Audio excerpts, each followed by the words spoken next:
Before the first city rose from the dust, before the first grave was dug into the earth, before the first army marched toward the first war, there existed a garden, not a wilderness stretching to the horizon, not a kingdom with subjects and laws written on stone, a contained space, a specific location, a boundary. According to the oldest surviving layers of human memory carved into clay tablets and inscribed on papyrus scrolls, the first humans did not emerge into freedom. They did not wake on an open plain with the world spread before them like an invitation. They awoke inside boundaries. They were clothed in something the texts call innocence, but they were surrounded by rule. They were told where they could walk. They were told what they could eat. They were told explicitly what knowledge was forbidden to them. At the very centre of their world stood a tree they were never meant to touch. For thousands of years, across countless languages and cultures, this place has been called paradise. The word itself has become synonymous with perfection, with ultimate happiness, with the place every soul longs to return to. But tonight, one question will quietly dismantle that word, will pull at the threads of that assumption until the entire fabric comes apart in our hands. If Eden was truly freedom, if it was truly the ultimate expression of divine love and human flourishing, why did it need guards at the gate? Long before the Hebrew scribes put stylus to parchment to record what we now call the Book of Genesis, the civilizations of ancient Mesopotamia were already telling stories about gardens. Not ordinary gardens, but divine gardens. Sacred enclosures where the gods themselves walked. These were not metaphors. These were not abstract spiritual concepts. In the minds of the Sumerians, the Akkadians, the Babylonians, these gardens were real places, geographically specific, protected by divine power. The earliest of these garden narratives comes from Sumerian texts describing Dilmun, a land of the gods located somewhere near the Persian Gulf. In these texts, Dilmun is described as a place of purity, a place where there is no sickness, no death, no suffering.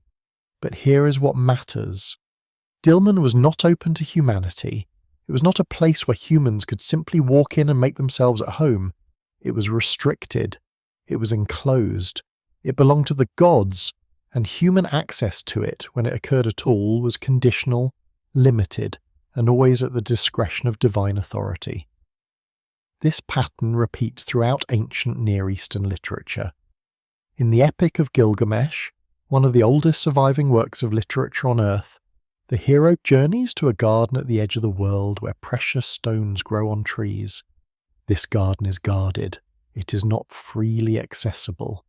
To reach it requires passing through darkness, through the mountains that hold up the sky, through regions where no mortal is meant to go.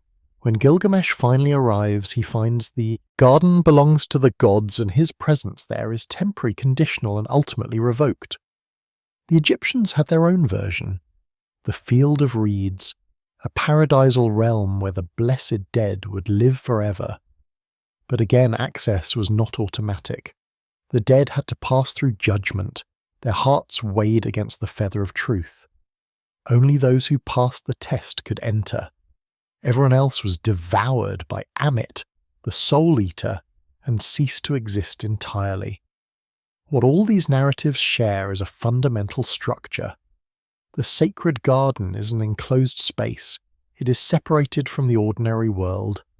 It has boundaries. It has guards. It has conditions for entry. And most importantly, it is owned by divine powers who control access absolutely. When the Hebrew scribes wrote Genesis, they were not inventing this concept from nothing. They were working within an already ancient tradition of divine enclosures. The Garden of Eden fits precisely into this splish pattern. It is not an anomaly. It is not a unique Hebrew invention. It is a variation on a theme that was already thousands of years old when the first words of Genesis were composed. The Hebrew word used in Genesis for this space is gan, which specifically means an enclosed garden, a walled or fenced space where plants are cultivated. Not a wilderness, not a forest, not open creation. The word itself carries the connotation of boundaries of human or divine management of controlled space. When Genesis says God planted a garden eastward in Eden, it is describing a specific bounded location within a larger region called Eden. The garden is not all of Eden. It is a particular space within it, set apart, enclosed, managed. The text provides geographical markers. 4 rivers flow from Eden to water the garden. These are named rivers: the Pishon, the Gihon, the Tigris, the Euphrates. Whether these identifications are historically accurate or not, the fact that they are named rivers is significant. Rivers in ancient cosmology function as boundaries. They separate regions, they define territories. The very fact that the garden is associated with these specific rivers suggests it has defined borders, that it is a discrete location, not a vague spiritual realm. The ancient readers of Genesis would have understood this immediately. They would not have imagined an endless paradise stretching to the horizon. They would have pictured what they knew: a walled garden, a royal park, an enclosed sacred space like the ones that already existed in their world. The great kings of Mesopotamia and Persia maintained such gardens. They were symbols of power, of control over nature, of the ability to create order out of chaos. They were not wild spaces. They were managed, cultivated, protected. Eden, in the mind of its first audience, was such a space, a divine enclosure, a controlled environment, a garden that belonged to God, where humans were permitted to live under specific conditions. The text of Genesis is precise about Adam's role in the garden. God takes the man and places him in the garden to work it and to keep it. 2 Hebrew verbs are used here, avad and shamar. The first means to work, to serve, to cultivate. The second means to guard, to protect, to watch over. This is not the language of kingship. This is not the language of dominion or sovereignty.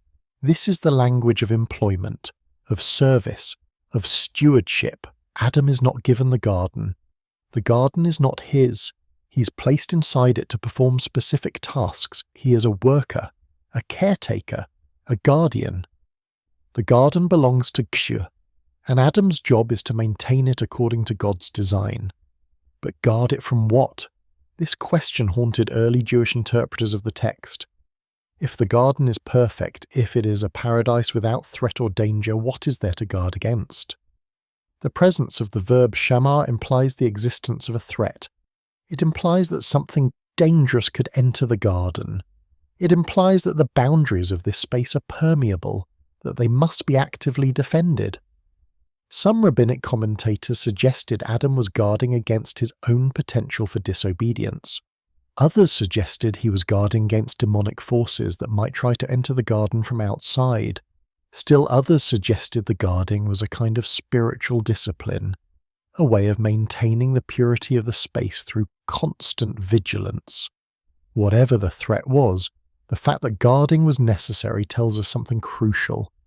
Eden was not a place of absolute safety. It was not a space where nothing could go wrong. It was a space that required active protection. And Adam was not the one who designed that protection. He was simply the one assigned to carry it out. The text is also clear that Adam is not a king in any meaningful sense. He names the animals, yes, but this is not an act of dominion so much as an act of categorization, of understanding, of relationship. In ancient Near Eastern thought, to name something was to understand its nature, to know what it was for. Adam's naming of the animals is his attempt to find among them a suitable companion, a being like himself. He does not find one. All the animals are named, categorized, understood, but none of them is like him. So God creates the woman from the man's own body, not as a subordinate, but as a counterpart, a being of the same substance, the same nature. The man recognizes her immediately. This at last is bone of my bones and flesh of my flesh. She is called woman because she was taken from man. The two are presented as a united pair, a complementary dyad. Neither is sovereign, neither rules the garden. Both are placed within it to serve the same function. They are not masters of Eden. They are inhabitants. They are workers. They are guardians of a space that belongs to someone else. This is crucial to understanding what happens next, because when we understand that Adam and Eve are not sovereigns, not rulers, not autonomous beings making their own choices in their own domain, we understand that the garden is not theirs to do with as they please. They are living inside a system that was designed without their input, that operates according to rules they did not create, that serves purposes they do not fully understand. They are, from the very beginning, embedded in a structure of authority that is not their own. Of all the trees in the garden, they may eat freely. The text emphasizes this. The garden is full of trees. It is full of fruit. There is abundance. There is plenty. They are not hungry. They are not deprived. They have access to everything they could possibly need or want, except one tree. In the middle of the garden stand two trees, the tree of life and the tree of the knowledge of good and evil. They may eat from the tree of life, but the tree of knowledge is forbidden. The command is absolute. You may surely eat of every tree of the garden, but of the tree of the knowledge of good and evil you shall not eat, for in the day that you eat of it you shall surely die. This is the only prohibition in all of existence. One rule, one boundary, one locked door in an otherwise open house. Psychologically, this is extraordinary. Imagine being told you have total freedom except for one specific thing. That one thing immediately becomes the most important thing in your world. Not because it is inherently more desirable than anything else, but because it is forbidden. The prohibition itself creates the desire. Early Jewish interpreters recognized this. In the Talmud and in various midrashic texts, rabbis debated why God would place such a test in the garden at all. Some argued it was necessary to give humans the capacity for moral choice, that without the possibility of disobedience, obedience would be meaningless.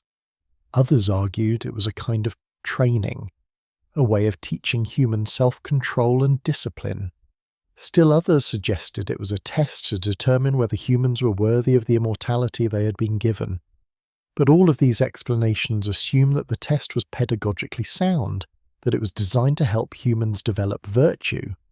None of them ask the more unsettling question: what if the test was designed to ensure that humans remained in a state of controlled ignorance? The text tells us what eating the fruit will do. It will give knowledge of good and evil. The Hebrew phrase tov v'ra can mean moral discernment, the ability to distinguish right from wrong. But it can also mean experiential knowledge of good and bad fortune, the kind of knowledge that comes from living through success and failure, pleasure and pain, gain and loss. It is the knowledge of consequences, the knowledge of cause and effect, the knowledge that allows beings to make independent judgments about their own actions. In other words, it is the knowledge that makes autonomy possible. Without this knowledge, Adam and Eve are in a state of radical dependence. They do not have the capacity to evaluate whether God's commands are good or bad. They do not have the framework to assess whether obedience is in their best interest. They simply follow instructions because they have been given instructions. They obey because they do not have the conceptual tools to do otherwise. This is not freedom. This is a very specific kind of control. It is control that does not require chains or walls, because the subjects of control do not have the mental capacity to recognize that they are being controlled. They are not imprisoned in the garden. They are contained by their own ignorance. The serpent will later point this out explicitly, but before we get to the serpent, we need to understand what kind of existence Adam and Eve are living in the garden, because it is stranger and more unsettling than most readers realize. In the garden there is no death. The text is clear about this. Death enters the world only after the fruit is eaten, only after the expulsion. In Eden, Adam and Eve do not age. They do not get sick. They do not decay. They are locked in a perpetual present, an eternal now that never moves forward. What kind of existence is this? What does it mean to live in a world where nothing ends? First, it means there is no urgency. There is no reason to do anything today rather than tomorrow, because tomorrow is guaranteed. There is no deadline. There is no final accounting. Time does not matter because time does not run out. Second, it means there is no development. Development requires stages. It requires the movement from one condition to another. Childhood, adulthood, old age, innocence, experience, wisdom. But in a world where nothing changes, there are no stages. There is only stasis. Third, it means there is no history. History is the record of change over time. Events happen, conditions shift, one thing leads to another. But in Eden, nothing leads to anything. Every day is the same as the day before. There is no narrative. There is no arc. There is only repetition. The text of Genesis tells us that Adam and Eve did not have children until after they were expelled from the garden. This is significant. Reproduction is the primary way that mortal beings extend themselves into the future, the way they create legacy, the way they ensure that something of themselves continues after they are gone. But in a world without death, there is no need for reproduction. There is no future to populate. There is only the endless present. From a psychological standpoint, this is a kind of death in itself. Not the death of the body, but the death of possibility, the death of becoming. Adam and Eve in the garden are fixed. They are complete. They cannot grow because there is nowhere to grow toward. They cannot change because change implies the ending of one state and the beginning of another, and in Eden nothing ends. Some early Christian interpreters saw this as a kind of blessed simplicity, a state of pure innocence where the complexities and anxieties of mortal life had not yet intruded. But others saw it differently. Irenaeus of Lyon, writing in the 2nd century, suggested that Adam and Eve were created as children, as beings who were meant to mature and develop through experience. In his view, the eating of the fruit was not a catastrophic fall, but a necessary step in human development, a movement from childlike dependence to adult autonomy.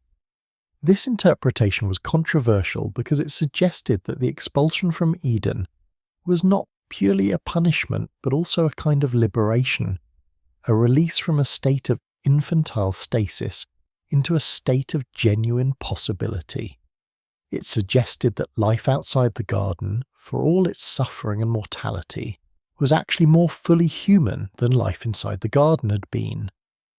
What Irenaeus recognized was that immortality without progression is not paradise. It is imprisonment in a single moment.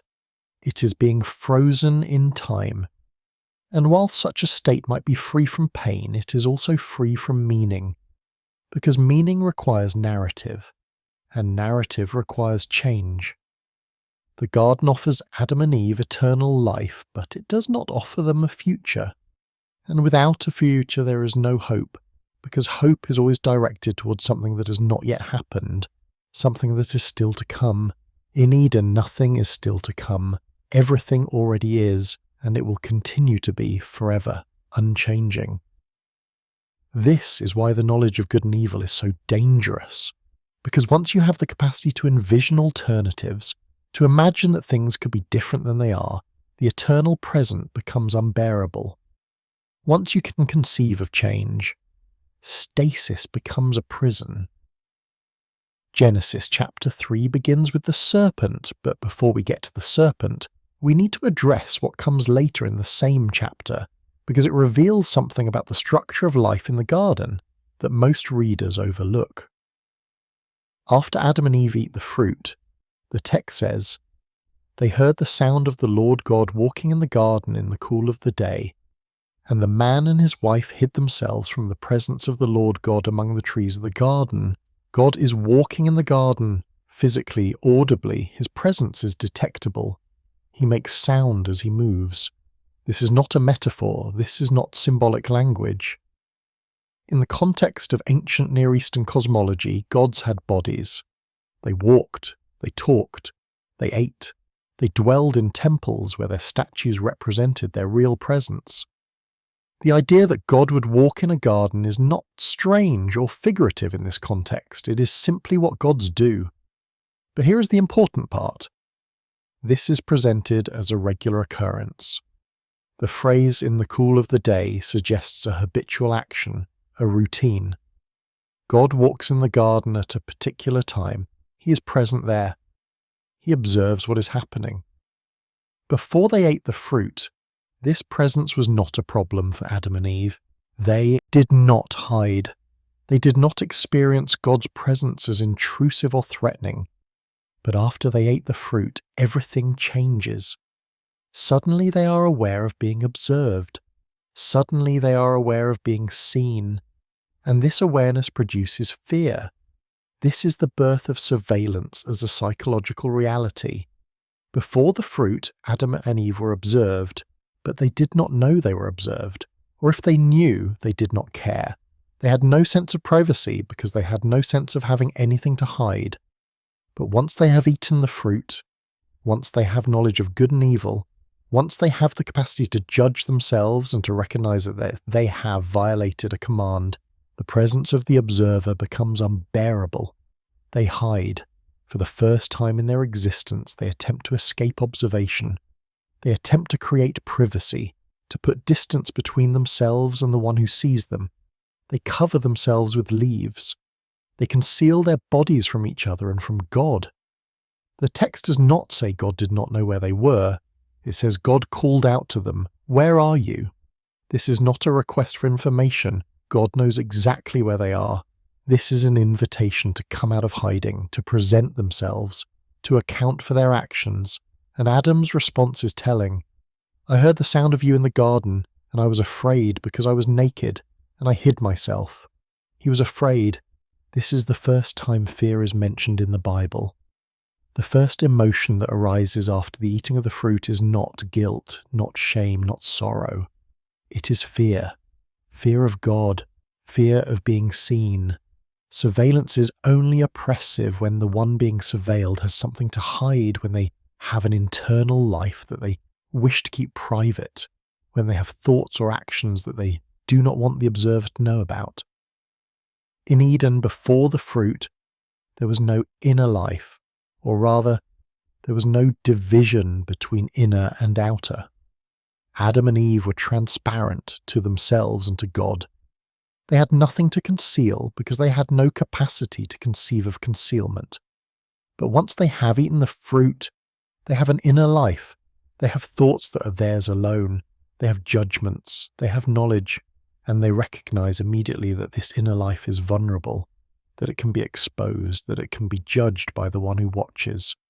This is the psychological structure of surveillance. It is not the presence of the observer that is oppressive. It is the awareness of being observed combined with the awareness of having something to hide. And in Eden, after the fruit, Adam and Eve become aware for the first time that they are always being observed, that there is no moment when they are truly alone, that their actions and thoughts are always visible to the one who walks in the garden in the cool of the day.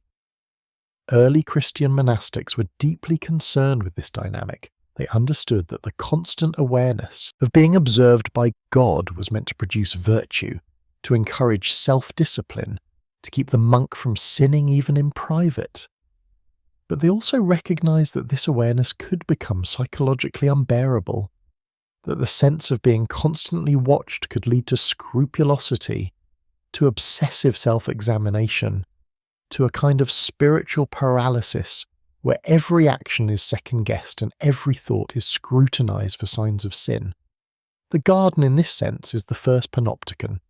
It is a space where the inhabitants are always potentially under observation, where they can never be certain whether they are being watched at any given moment, and where this uncertainty produces a kind of internalized surveillance, a self-monitoring behavior where they begin to police their own thoughts and actions in anticipation of divine judgment.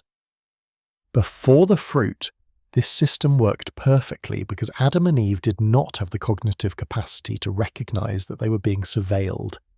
They were like children who do not yet understand that their parents are watching them, who act naturally and unself-consciously because they have no concept of privacy or exposure. But after the fruit, they become like adults who suddenly realize that someone has been watching them all along, that every moment of their lives has been observed and recorded, that there is a record of their actions that they cannot access or control. And this realization produces the fear that drives them into hiding. The serpent appears in Genesis chapter 3 with no explanation, no introduction, no origin story. The text simply says, "Now the serpent was more crafty than any other beast of the field the Lord God had made." Who is the serpent? Early Jewish interpreters were divided. Some said it was simply a talking animal, a creature with unusual intelligence. Others said it was a demon, a fallen angel who had taken the form of a serpent. Still others said it was Satan himself, the great adversary of God and humanity. But in the text itself, the serpent is not identified as anything other than a creature that God made. It is part of the garden, it has access to Adam and Eve, and it speaks. In ancient Near Eastern mythology, serpents are deeply ambiguous figures. They can represent chaos and danger, but they can also represent wisdom and secret knowledge. In Mesopotamian art, serpents are often depicted alongside gods, entwined around sacred trees, guarding the entrances to holy places. They are liminal creatures, existing at the boundaries between the human and divine worlds. In the Epic of Gilgamesh, a serpent steals the plant of immortality from the hero just as he is about to bring it back to his city. The serpent, in that story, is not evil. It simply acts according to its nature. It takes what it wants, and in taking the plant, it sheds its skin and is renewed, while Gilgamesh is left empty-handed, forced to accept his mortality. In Egyptian mythology, the serpent Apophis represents chaos and threatens to swallow the sun each night, but other serpents, like the uraeus worn on the pharaoh's crown, represent divine protection and royal authority. Serpents are not simply good or evil, they are powerful, dangerous, and often associated with knowledge that is hidden from ordinary humans. When the serpent speaks to Eve in Genesis, it does not threaten her. It does not attack her. It asks a question, so did God actually say, "You shall not eat of any tree in the garden"? This is a crucial moment. The serpent is not directly contradicting God's command, it is questioning whether Eve has understood the command correctly. It is introducing doubt. It is suggesting that perhaps God did not mean what Eve thinks he meant. Eve corrects the serpent. She explains that they may eat from any tree except the one in the middle of the garden, the tree of the knowledge of good and evil. If they eat from that tree, or even touch it, they will die. Interestingly, God never said anything about touching the tree. The prohibition in Genesis chapter 2 is only about eating. Eve has added to the command, has made it more restrictive than it actually was. Some rabbinic interpreters saw this as evidence that Adam had created a fence around the Torah, a protective buffer to ensure they did not even come close to violating God's command. Others saw it as evidence that Eve did not fully understand the command, that something had already gone wrong in the transmission of God's word. The serpent responds, "You will not surely die, for God knows that when you eat of it your eyes will be opened, and you will be like God, knowing good and evil." This is the first contradiction of God's word in the Bible. God said they would die. The serpent says they will not die. One of these statements must be false, but notice what the serpent does not do. It does not say, "God lied." It says, "God withheld information." It suggests that God has a motive for keeping them away from the tree, that God is protecting his own interests, not theirs. The tree will make them like God. It will open their eyes, it will give them knowledge, and God does not want them to have that knowledge, because if they have it, they will no longer be dependent on him. This is the first time anyone has suggested that God's commands might not be in the best interest of those who obey them. It is the first time anyone has suggested that obedience might be a form of submission to power rather than a response to love. It is the first time anyone has raised the possibility that the garden is not what it appears to be. The serpent is not offering Eve fruit. It is offering her a framework, a way of understanding her situation that makes sense of the prohibition. Why would God forbid something unless there was a reason? Why would God keep knowledge from his creatures unless that knowledge was dangerous to him, not to them? The text does not tell us how long Eve considers this. It does not tell us whether she struggles with the decision or whether it comes easily. It simply says, "So when the woman saw that the tree was good for food, and that it was a delight to the eyes, and that the tree was to be desired to make one wise, she took of its fruit and ate, and she also gave some to her husband who was with her, and he ate." 3 reasons are given for her decision. The fruit is good for food, it is beautiful, and it is desirable for wisdom. Not one of these reasons is about rebellion. Not one of them is about hating God or wanting to hurt God. They are practical, aesthetic, and intellectual reasons. She eats because it makes sense to eat, and Adam, who has been with her the whole time, who has heard the entire conversation, eats as well, without question, without hesitation.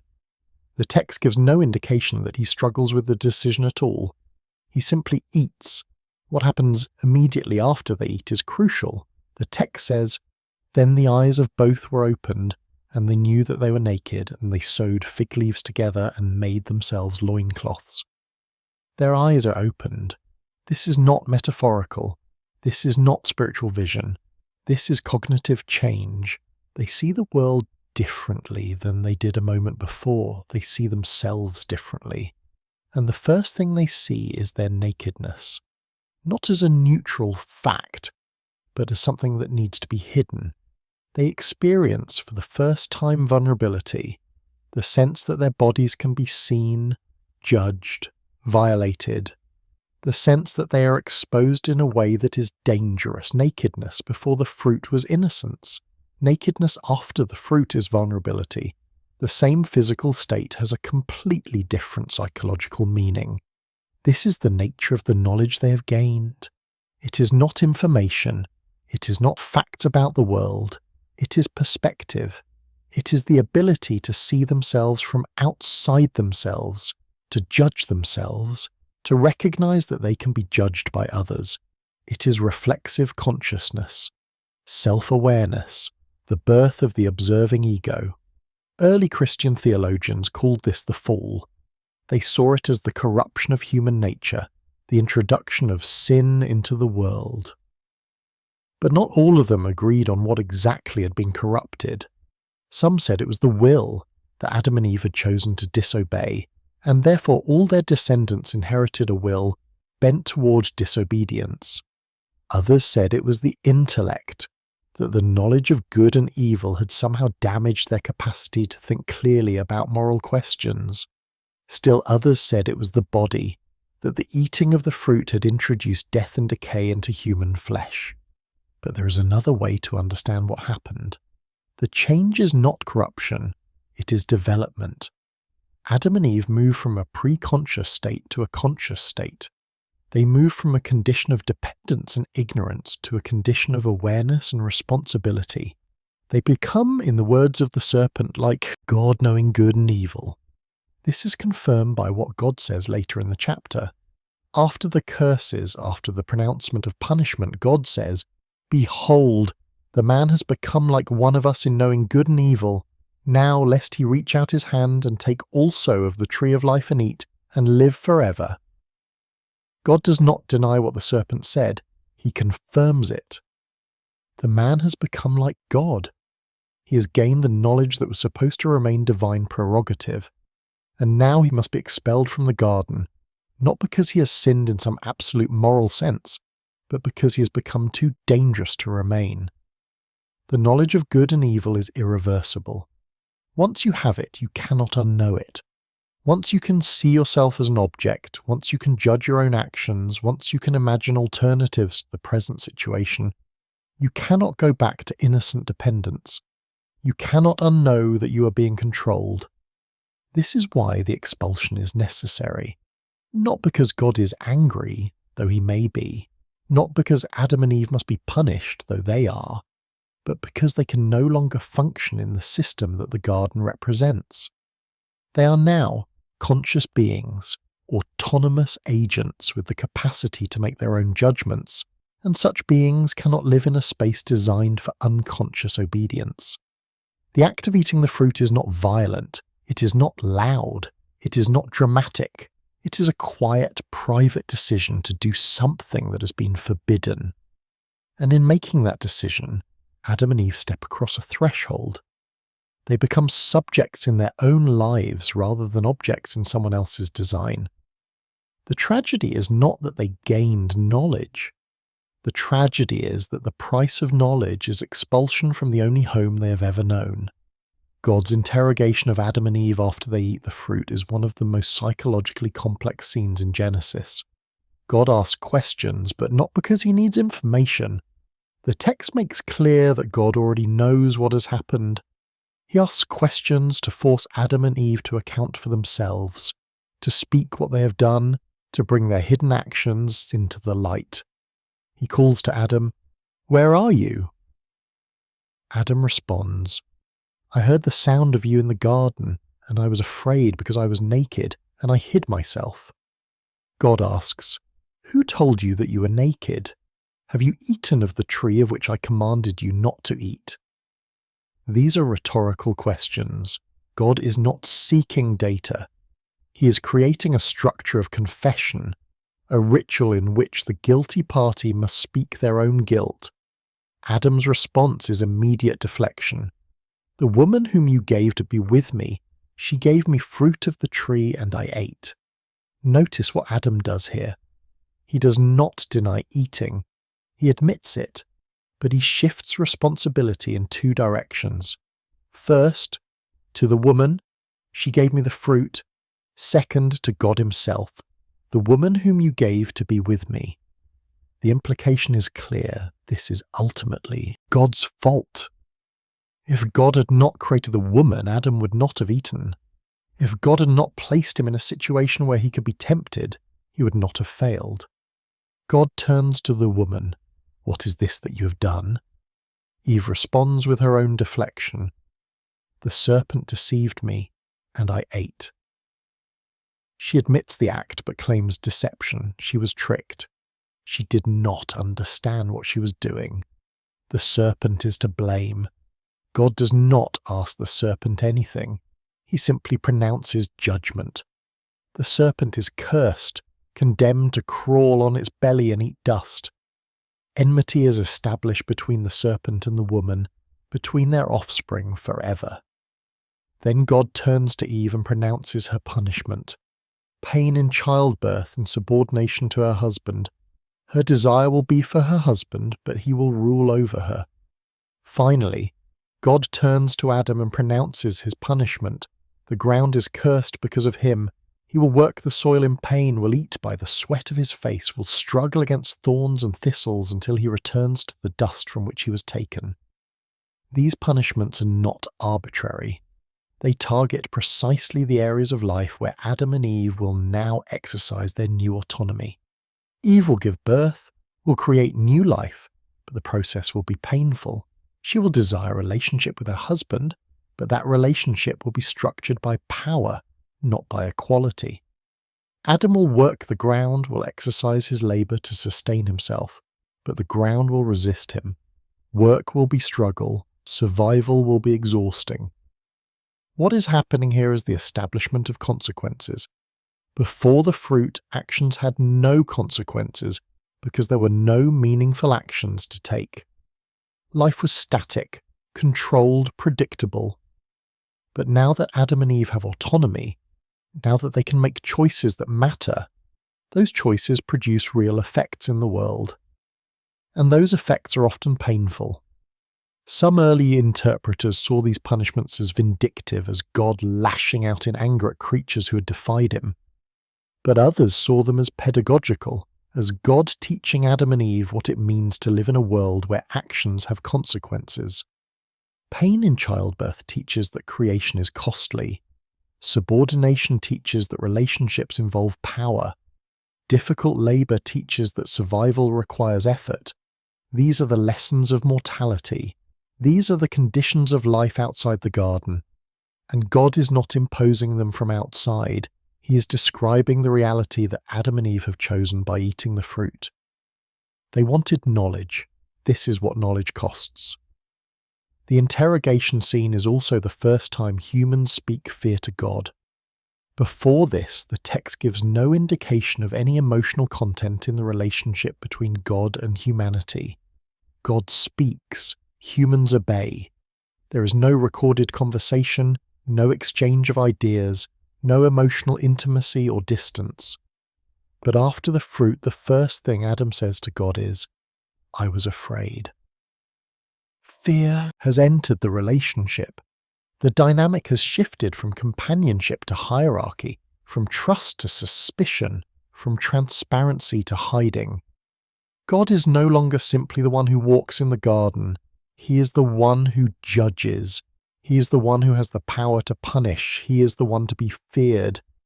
This is the transformation of authority into power. Before the fruit, God's authority was unquestioned because it was unquestionable. Adam and Eve did not have the cognitive framework to question it, but now they do. Now they can see God as a being with his own interests, his own reasons for commanding what he commands. And in seeing him this way, they see him as someone who might harm them. The relationship is broken, not because Adam and Eve stopped loving God, but because they started seeing him. The text is explicit about why Adam and Eve are expelled from the garden. God says, "Behold, the man has become like one of us in knowing good and evil. Now, lest he reach out his hand and take also of the tree of life and eat and live forever. Therefore the Lord God sent him out from the Garden of Eden." The threat is not what Adam and Eve have already done. The threat is what they might do next. They might eat from the tree of life. They might take immortality for themselves now that they have knowledge. And if they do that, they will become fully divine, fully autonomous, completely beyond God's control. This is a security measure. This is containment. God is not expelling Adam and Eve because they have committed an unforgivable sin. He is expelling them because they have become too dangerous to keep in proximity to the tree of life.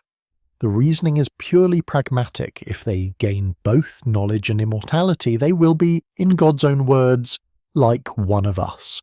They will be gods themselves, and this cannot be allowed. Some interpreters have found this passage deeply troubling because it seems to confirm exactly what the serpent said. God was protecting his own position. God was keeping humans in ignorance and dependence because their enlightenment posed a threat to divine sovereignty. The serpent was not lying. The serpent was telling the truth. Other interpreters have argued that God is protecting Adam and Eve from themselves, that an existence of eternal life combined with moral knowledge would be unbearable, that they would be trapped forever in a state of guilt and shame with no possibility of escape through death. Better to be mortal and eventually find rest than to be immortal and live forever, with the consequences of their choice. But the text does not say this. The text does not frame the expulsion as mercy. It frames it as prevention. God is stopping something from happening. He is closing a door before it can be opened. The garden must be secured. Adam and Eve are driven out, and at the east of the garden, God places the cherubim and a flaming sword that turns every way to guard the way to the tree of life. This is the first time guards appear in the Bible. Not to protect Adam and Eve, not to keep danger out, but to keep Adam and Eve from getting back in. What are cherubim? In ancient Near Eastern iconography, cherubim are not chubby babies with wings. They are powerful hybrid creatures, usually depicted with the body of a lion or bull, the wings of an eagle, the face of a human. They are throne guardians, the beings who flank the seats of kings and gods in temples and palaces. They are symbols of divine power and authority, and they are placed at the entrance to Eden with a weapon, a flaming sword, to ensure that no human ever enters the garden again. The image is militaristic. The garden is now a fortress. The tree of life is under armed guard. Humans are exiled, not just from the place, but from the possibility of return. Early Jewish interpreters debated whether the cherubim were angels or a different kind of being altogether. They debated whether the flaming sword was a literal weapon or a symbolic representation of divine judgment. But they all agreed on one thing: the expulsion was permanent. There is no going back. The way is blocked. The door is locked. Some later texts, particularly in Christian apocalyptic literature, envision a time when the garden will be reopened, when the faithful will be allowed to return and eat from the tree of life once more. The book of Revelation describes a vision of a new creation, where the tree of life stands in the center of a city, and its leaves are for the healing of the nations. But this is a future hope, not a present reality. For now, the garden is sealed. Adam and Eve are outside. For the first time in their existence, they are alone. There is no divine presence walking in the garden in the cool of the day. There is no voice giving them instructions. There is no managed environment providing for their needs. There is only the world, wild and uncontrolled, and their own capacity to survive in it. They are free. But freedom, they're about to discover, is its own kind of burden. The first thing that happens after the expulsion is that Adam and Eve have sex. The text is succinct. Now Adam knew his wife Eve, and she conceived and bore Cain. This is the beginning of human history in the sense we understand it. Time starts moving forward. Events happen in sequence. One thing leads to another. Eve becomes pregnant. She gives birth. The child is named. Life continues. But it continues under new conditions. Eve experiences pain in childbirth, just as God said she would. And when Cain is born, she says, "I have gotten a man with the help of the Lord." Even outside the garden, even in the midst of pain, she recognizes that life comes from God. She has not rejected God. She has simply left his immediate presence. Cain grows. Eve conceives again and bears another son, Abel. The two boys become the first brothers, the first siblings, the first human beings who did not come directly from God's hand, but from human reproduction. They are one generation removed from Eden. They have never seen the garden. They have no memory of innocence. Abel becomes a keeper of sheep. Cain becomes a worker of the ground. They each bring offerings to God. Abel brings the firstborn of his flock. Cain brings the fruit of the ground. God has regard for Abel's offering, but not for Cain's. The text does not explain why. It simply states the fact. Cain is angry. His face falls. God asks him why. God warns him, "If you do well, will you not be accepted? And if you do not do well, sin is crouching at the door. Its desire is contrary to you, but you must rule over it." This is the first use of the word sin in the Bible. Not in the garden, not in the act of eating the fruit. But here, outside in the world of mortality and consequence, sin is described as a predator, a living thing that crouches at the door, waiting to pounce. And Cain is told that he must rule over it, must control it, must not let it control him. But Cain does not rule over it. He invites Abel into a field and kills him. The first act of violence in human history, the first murder, the first death. God asks Cain where Abel is. Cain responds, "I do not know. Am I my brother's keeper?" The question echoes Adam's job in the garden. Adam was told to keep the garden, to guard it. Now Cain asks whether he's supposed to keep his brother, to guard him. The answer is yes. Outside the garden, humans are responsible for each other. There is no divine supervisor watching over them, ensuring their safety. They must watch over themselves. God curses Cain. The ground will no longer yield its strength to him. He will be a fugitive and a wanderer on the earth. Cain protests that this punishment is too great, that he will be hidden from God's presence, that whoever finds him will kill him. God marks Cain to protect him, ensures that no one will kill him, and Cain goes away from the presence of the Lord and settles in the land of Nod, east of Eden, away from the garden, deeper into exile. Cain builds a city. He names it after his son Enoch. This is the first city in the Bible, not a garden, not a temple, a city, a human construction, a place where people gather for protection, for community, for survival. Life after the garden is characterized by work, pain, reproduction, death, and violence. These are the conditions of mortality. These are the consequences of knowledge. Adam and Eve and their children after them must now navigate a world that does not provide for them automatically, that does not protect them from harm, that does not give them clear instructions about what to do. They must figure it out themselves. Before the expulsion, there was no agriculture. The garden provided food without effort. The trees bore fruit. The rivers provided water.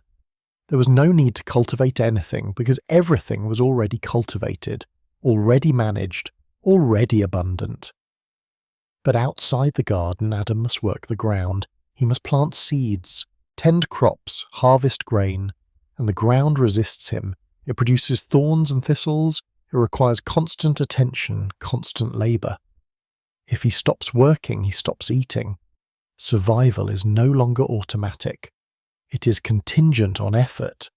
This introduces a new relationship to time. In the garden, time did not matter because the future was guaranteed. But outside the garden, the future is uncertain. If Adam does not plant in the spring, he will not harvest in the fall. If he does not store grain for the winter, he will starve. Time becomes divided into seasons, into cycles of planting and harvest, into periods of plenty and periods of scarcity. History becomes possible because change becomes inevitable. The weather changes, the crops change, the family grows, children are born, people die. Events happen in sequence, and each event creates new conditions for the next event. The text of Genesis traces Adam's descendants through multiple generations. Each generation is recorded: who was born, who they married, how long they lived, when they died. This is the structure of genealogy, of lineage, of the passing of time through biological continuity. In the garden there was no genealogy because there was no reproduction. Adam and Eve were the only humans, and they did not age, did not change, did not produce offspring. But outside the garden, genealogy becomes the way humans extend themselves through time, the way they ensure that something of themselves continues after they die. The genealogies in Genesis are often read as boring lists of names, but they are actually profound markers of mortality. Each name is a life, each life has a beginning and an end. And he died. This phrase repeats throughout Genesis 5.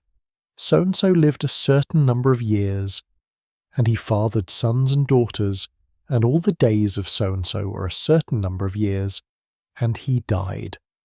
Death is no longer a threat. It is a certainty. It is the one thing that every human will experience. It is the limit that defines life, the boundary that gives urgency to time. Some of the early descendants of Adam live for hundreds of years. Methuselah lives 969 years. This seems fantastical to modern readers, but in the logic of the text, it represents a gradual transition from the near immortality of the garden to the mortality of later human life. The first generations outside the garden live longer because they are closer to the source, closer to the tree of life that they can no longer access. But with each generation, lifespans decrease. By the time of the flood, God declares that human life will be limited to 20 years, and by the time of the patriarchs, Abraham, Isaac, Jacob, lifespans are in the low hundreds or even less. Mortality is progressive. It seeps into humanity over generations, and with mortality comes the awareness that time is limited, that opportunities are finite, that what is not done now may never be done. This is the birth of history in the full sense. Not just the recording of events, but the awareness that events matter, that they have consequences, that they lead somewhere. History is the narrative arc of a mortal species trying to understand where it came from and where it is going. What is it like to live in sudden freedom after a lifetime of confinement? What is it like to have no rules, no clear instructions, no divine voice telling you what to do? The text of Genesis does not give us access to Adam and Eve's inner experience. We do not hear their thoughts. We do not see them processing what has happened to them. But we can infer from the structure of the narrative what kind of psychological state they must have been in. First, there is the loss of security. In the garden, everything was provided. Food, shelter, safety. There were no predators, there was no danger, there was no uncertainty outside the garden. All of that is gone. They must find food, they must protect themselves, they must figure out how to survive in an environment that is indifferent to their needs. Second, there is the loss of innocence. They now know good and evil. They can judge themselves, they can regret, they can feel guilt, they can look back at their actions and wish they had done otherwise. This is a burden that did not exist in the garden. Innocence is not just lack of knowledge. It is freedom from self-judgment, freedom from the awareness of having failed. Third, there is the loss of presence. In the garden, God walked with them. He was there physically, audibly, regularly. Outside the garden, he is absent. They are alone. They do not hear his voice, and they do not see him. He is still there in some cosmic sense, but he is not with them in the way he was before. This is the experience of exile. Not just physical displacement from a location, but psychological displacement from a state of being. Adam and Eve have been torn from the only life they knew and thrust into a life they do not understand. Early Christian monks and hermits identified deeply with this narrative. They saw their own withdrawal from society into the desert as a kind of return to Eden, an attempt to recreate the conditions of the garden through solitude and asceticism. But they also recognized that the return was impossible, that something had been irreversibly lost, that no amount of discipline or prayer could undo the knowledge they had gained. The Desert Fathers spoke often of acedia, a spiritual condition that is sometimes translated as sloth but is better understood as a kind of existential despair, a sense that nothing matters, that all effort is futile, that there is no point in continuing. This is not depression in the clinical sense. It is the awareness of being cut off from the source of meaning, of being exiled from the place where life made sense. Adam and Eve experienced this exile not as a temporary condition, but as the permanent structure of their existence. They cannot go back. The way is barred. They can only go forward into a future that is uncertain, dangerous, and entirely their own responsibility. The text does not tell us whether they ever tried to return to the garden. It does not tell us whether they stood at the edge of Eden, looking at the cherubim and the flaming sword, longing to go back in. But the fact that the guards are there suggests that return is at least imaginable, that it is something humans might attempt if given the chance. The garden becomes, in this sense, the first inaccessible paradise, the first place of lost perfection, the first home that can be remembered but never revisited. The story of Eden does not end with Genesis.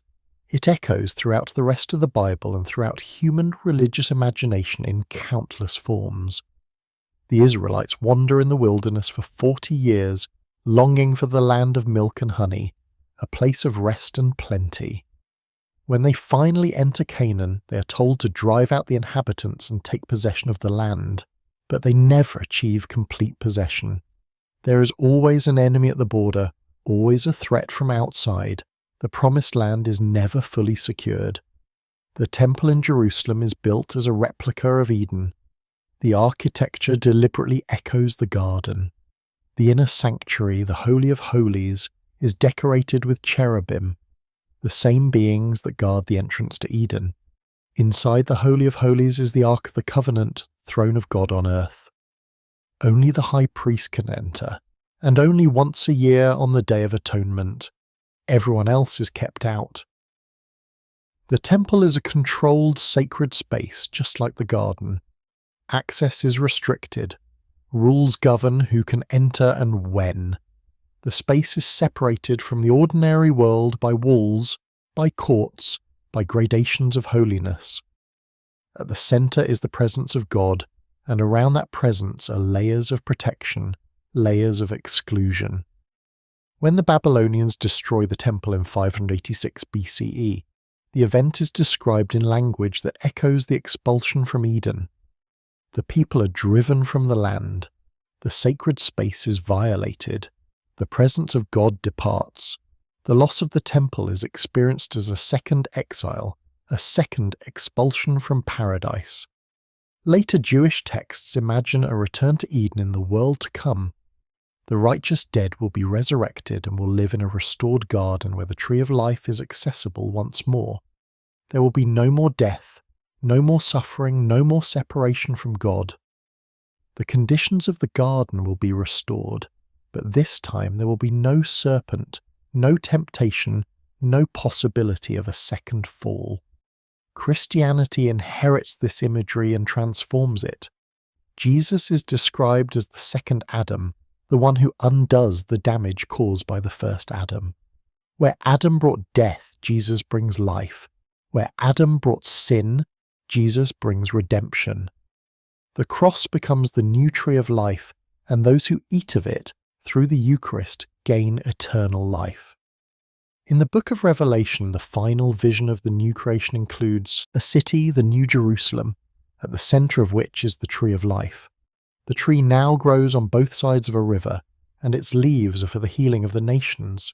There is no temple in the city because God himself dwells there. The gates of the city are never shut. There is no night, no darkness, no danger, and there is no more curse. This is the ultimate return to Eden, the final restoration of paradise. But it is not a garden anymore. It is a city. It is a human construction, but one that is also divine. It is a space where heaven and earth meet, where God and humanity dwell together without separation. The yearning for Eden runs through all of this, the sense that something has been lost, that life as we know it is not how it was meant to be, that there was a time when things were different, better, safer. This yearning is not unique to the Bible. It appears in nearly every religious tradition. The Greeks told of a golden age when humans lived like gods, without toil or suffering. That age passed, and now we live in an age of iron, of struggle and decline. The Romans told of the Elysian fields, a paradise where heroes go after death, a place of eternal spring and peace. The Norse told of Asgard, the realm of the gods, connected to the human world by a rainbow bridge that only the gods can cross. Across cultures, the pattern is the same. There is a sacred space, a paradise, a place of perfection. Humans once had access to it, or at least proximity to it. But that access has been lost. The door is closed, the bridge is broken, the way is barred. And now humans live in exile, longing for a return that may or may not ever come. Eden is the original template for this pattern. It is the first story in the Western tradition of a lost paradise, a place of innocence and safety that can be remembered but not recovered. Every later version of the story is a variation on this theme, and at the heart of all these stories is a question. Why was the paradise lost? Was it because humans failed? Was it because they were not good enough, not obedient enough, not pure enough? Or was it because the paradise itself was never meant to last, was never meant to be the final condition of human existence? Was Eden a test that humanity failed? Or was it a stage that humanity outgrew? Humans build gardens. We have always built gardens. We take wild space and we order it, cultivate it, make it productive. We plant trees in rows. We channel water into irrigation canals. We separate edible plants from weeds. We create enclosures where nature is controlled, managed, made to serve human purposes. This is not unique to any one culture. It is a universal human impulse. The ancient Egyptians built palace gardens with ponds and fruit trees. The Persians built vast royal parks called paradises, the origin of the English word paradise. The Babylonians built the Hanging Gardens, one of the wonders of the ancient world, a terraced structure of plants and trees rising above the pizza. City. The Romans built villa gardens with fountains and statuary. The Chinese built scholar gardens with carefully arranged rocks and water features. The Japanese built Zen gardens with raked gravel and minimal vegetation. Every culture builds gardens, and every culture treats gardens as special spaces different from the surrounding world. Gardens are not wilderness. They are not open fields. They are bounded, cultivated, designed. They are places where human will impose his order on natural chaos. But gardens are also vulnerable. They require constant maintenance. If they are neglected, they quickly revert to wilderness. The trees overgrow, the paths disappear, the walls crumble. The garden returns to nature. This vulnerability makes gardens precious. They are achievements of order that are always on the verge of collapse. They are small paradises carved out of an indifferent world, and they exist only as long as someone maintains them. Temples function the same way. They are sacred enclosures, spaces set apart from the ordinary world, places where the divine is present in a way that it is not present outside. Temples have walls, they have gates, they have guards, they have rules about who can enter and when. The layout of temples often mirrors the layout of gardens. In ancient Mesopotamian temples, the inner sanctuary was called the Holy of Holies, just like in the Jerusalem temple. It was the most sacred space, the place where the god statue resided, the place where heaven and earth met. Around this inner sanctuary were courtyards, gates, layers of increasing holiness as you moved inward. Only priests could enter the inner sanctuary. Ordinary people could come into the outer courts, could bring offerings, could pray, but they could not enter the Holy of Holies. That space was reserved for those who had been purified, consecrated, set apart for sacred service. This is the same structure as Eden, a sacred space at the centre, surrounded by boundaries, with access controlled by divine authority. The temple is a recreation of the garden, an attempt to rebuild paradise on earth. Holy cities work the same way. Jerusalem is called the City of God. Mecca is called the Holy City. Varanasi is called the City of Light. These cities are not just political or economic centres. They are sacred spaces, places where the divine is present in a special way, and they are protected, both symbolically and literally. Armies defend them. Walls surround them. Rules govern behaviour within them. To live in a holy city is to live in proximity to the sacred. But it is also to live under constant observation, under the awareness that your behaviour is subject to divine judgment. The city is a paradise, but it is also a prison. The same is true of monasteries and convents. These are enclosed communities where people live under strict rules, where every aspect of life is regulated, where individual desire is subordinated to communal order.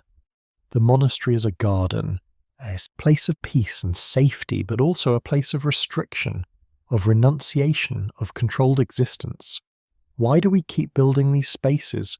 Why do we keep trying to recreate Eden?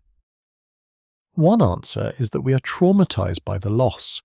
We remember at some deep cultural level that there was once a place of safety, and we want it back. We want the security of clear rules, of divine presence, of provision without effort. We want to return to the garden, But another answer is that we are terrified of freedom. Freedom means uncertainty. It means making choices without knowing the consequences. It means being responsible for our own lives. And that responsibility is overwhelming. It is easier to live in a controlled space, to follow rules, to submit to authority, than to navigate the chaos of genuine autonomy. The garden is the archetype of controlled paradise. It is the place where everything is perfect because nothing is allowed to go wrong. And every time we build a temple, a holy city, a monastery, a gated community, we are trying to recreate that space, to build a little Eden, where we can be safe from the dangers of the outside world. But the safety always comes at a cost. The cost is freedom. The cost is growth. The cost is the possibility of becoming something other than what we were designed to be. Why was the tree of knowledge dangerous, but the tree of life more dangerous? This is the question that the text of Genesis raises but never answers. God forbids eating from the tree of knowledge. The punishment for disobedience is death. But after Adam and Eve eat from the tree of knowledge, God's concern is not that they have sinned. His concern is that they will now eat from the tree of life. If the goal was to punish them for disobedience, why not just let them eat from the tree of life and live forever in a state of guilt and shame? Why expel them? Why guard the tree? The answer seems to be that immortality combined with knowledge is too dangerous. Humans with knowledge but without immortality are mortal. They can make mistakes, but eventually they die, and the mistakes die with them. But humans with both knowledge and immortality would be permanent. They would live forever with the consequences of their choices. They would become, in God's words, like one of us. This suggests that the hierarchy between God and humanity is not based on moral superiority. It is based on power. God has both knowledge and immortality. Humans were supposed to have neither. When they gained knowledge, they became too much like God, too autonomous, too capable of independent action. And if they gained immortality as well, they would be indistinguishable from gods. This is why the garden must be guarded, not to punish humans, but to prevent them from becoming divine. But this raises another question. Why allow the serpent access to the garden at all? The text never explains where the serpent comes from, or how it got into the garden. It is simply there among the other creatures. God made it. God allowed it to be there. God allowed it to speak to Eve. If God did not want humans to eat from the tree of knowledge, why did he create a creature that would tempt them to do exactly that? Why did he allow that creature to have access to them? Why did he not remove the serpent after it had tempted Eve but before she ate? Some interpreters say God wanted to test Adam and Eve to see whether they would obey, but this only pushes the question back. Why test beings who do not yet have the capacity to understand the consequences of their actions? Adam and Eve do not have knowledge of good and evil before they eat the fruit. They do not have moral discernment. They do not understand in any deep sense what obedience and disobedience mean. They know that God said not to eat, but they do not understand why. They do not have the framework to evaluate whether God's command is good or bad, just or unjust, in their best interest or contrary to it. This is why the serpent's question is so effective. The serpent asks, did God really say? And suddenly Eve is thinking about the command in a new way. She is questioning, she is evaluating, she is exercising a kind of proto-rationality that she did not have before. But she is exercising it without the tools to do it well. She does not have knowledge of good and evil yet. She is making a decision about whether to obey or disobey without the capacity to judge the moral weight of that decision. This is why some interpreters have found the test unfair. It is like asking a child to solve a calculus problem before teaching them arithmetic. They do not have the conceptual tools to succeed. They are set up to fail, unless the point was never to succeed, unless the point was always to eat the fruit, to gain knowledge, to be expelled from the garden, unless the whole structure of Eden was temporary, a stage that humanity was meant to pass through on the way to something else. Irenaeus of Lyons suggested this in the 2nd century. He argued that Adam and Eve were created as children, as beings who were meant to grow and develop. The eating of the fruit was not a catastrophic fall, but a necessary step in their maturation. It was the moment they moved from innocence to experience, from dependence to autonomy, from childhood to adulthood. In this reading, the expulsion from Eden is not a punishment, but a graduation. Adam and Eve are sent out into the world not because they have failed, but because they have succeeded, because they have taken the step that was necessary for them to become fully human. But if this is true, why does the text frame it as a tragedy? Why the curses, the pain, the death? Why the guarded gate? Perhaps because growth is always painful, because maturity requires leaving behind the safety of childhood, because autonomy means accepting responsibility for consequences you cannot fully predict, because freedom is terrifying even when it is necessary. The text does not resolve these questions. It leaves them hanging. It presents a story that can be read as a fall from grace or as a painful but necessary development. It presents a God who can be read as a loving parent or as a jealous ruler. It presents a garden that can be read as paradise or as prison. And it leaves readers for the rest of history to wrestle with which reading is true. What if Eden was not the ideal? What if it was the prototype? What if the garden was never meant to be the final condition of human existence, but only the first stage, the beginning of a longer journey? If we read the story this way, then the expulsion is not a tragedy. It is a liberation. Adam and Eve do not fall from grace. They step into agency. They move from a controlled environment where all their needs are provided but all their choices are made for them, into an open world where they must make their own choices and live with the consequences. In the garden, they cannot die, but they also cannot truly live. They cannot grow, cannot change, cannot become anything other than what they already are. They are static, fixed, eternal in a way that is more like death than like life. Outside the garden, they can die. But they can also create. They can have children. They can build cities. They can make art. They can tell stories. They can accumulate knowledge. They can pass that knowledge to the next generation. They can learn from their mistakes. They can become something other than what they were. This is the trade.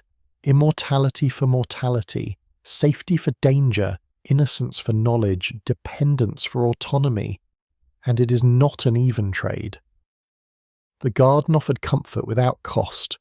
The world outside offers possibility at the price of suffering. Adam and Eve will work the ground in pain. Eve will give birth in pain. Both will live with the knowledge of their own mortality, with the awareness that their time is limited, that death is coming for them. But they will also live fully, consciously, with the capacity to choose their own path, to make their own mistakes, to learn from those mistakes and try again. The text does not romanticize this existence. It does not pretend that life outside the garden is easy or pleasant. It is honest about the costs. Work is hard, childbirth is painful, relationships are fraught with power and desire. The ground is cursed, death is inevitable. But it also does not suggest that Adam and Eve spend the rest of their lives longing to return to the garden. It does not say they stand at the gates weeping, begging to be let back in. It says they go out, they move forward, they have children, they build a life. The text of Genesis moves on quickly from the expulsion. One chapter describes the garden and the expulsion. The next chapter describes Cain and Abel, then genealogies, then the flood, then the Tower of Babel, then Abraham. The story keeps moving, life keeps happening. The garden recedes into memory. It becomes the distant past, the origin, story, the explanation for why things are the way they are. But it is not the goal. The goal is somewhere ahead in the uncertain future, in the world that humans will build for themselves. The later texts that imagine a return to Eden are not really imagining a return to the garden as it was. They're imagining something new, something better. A paradise without serpents. A garden without forbidden trees. A presence of God without surveillance. A state of perfection that includes knowledge and autonomy, not one that excludes them. This is the progression. Innocence, experience, wisdom. Eden is innocence. The world after expulsion is experience, and the paradise to come, if it comes, will be wisdom. A state where knowledge and immortality are not in conflict, where autonomy and divine presence are not opposed, where humans can be fully themselves and fully in relationship with God. But that paradise has not arrived yet. We are still in the middle stage, the stage of experience, the stage where we live with the consequences of the fruit, where we know good and evil but do not always choose good, where we are mortal and aware of our mortality, where we are free but do not always know what to do with our freedom. The garden is behind us, the gates are closed, the way is barred, and we cannot go back even if we wanted to. But maybe that is not a tragedy. Maybe that is the point. Maybe the garden was never meant to be a final destination. Maybe it was meant to be a starting point, a womb, a place where humanity gestated before being born into the wider world. And if that is true, then the expulsion was not a fall. It was a birth, painful, traumatic, irreversible, but necessary, because you cannot become what you are meant to be if you stay in the place where you began. Were we expelled or were we released? The text does not answer. It presents the evidence and lets us decide. Adam and Eve leave the garden. The cherubim stand guard. The flaming sword turns in every direction. The way to the tree of life is closed. And humanity steps out into the world, into disease, into death, into freedom, into suffering, into creativity, into history, into possibility. For the first time in existence, the future is uncertain. For the first time, humans must decide for themselves what kind of life they will live. The garden offered certainty.